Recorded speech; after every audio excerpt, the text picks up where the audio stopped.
The use of Spike NLOS with the UAV orbiter on our islands destroys any scenario of Turkish forces landing within a radius of 50 kilometers. The operational planning of the Hellenic Army General Staff, which combines the guided Spike NLOS missiles with the Orbiter 3 unmanned aircraft, dramatically upgrades Greece's deterrent power across the entire Aegean.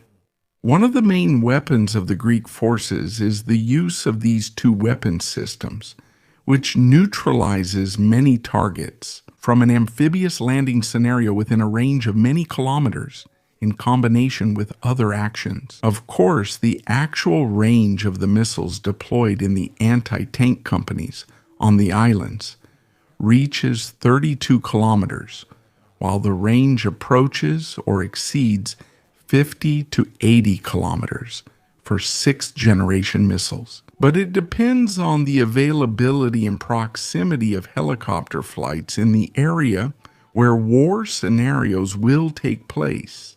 The Orbiter 3 UAV operating as the eyes of the system, since they identify, target, and transmit data in real time, allowing strikes beyond line of sight without the launcher having visual contact with the target. The introduction of Spike NLOS into the Greek armed forces radically changes the balance.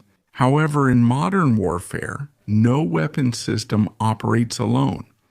The missiles can strike moving or stationary targets with the guidance of orbiter UAVs, which act as detection and targeting sensors. The system is integrated into the NLOS Mission Task Force configuration, combining sensors, transport vehicles, and launchers, creating a unified and seamless field of information and firepower.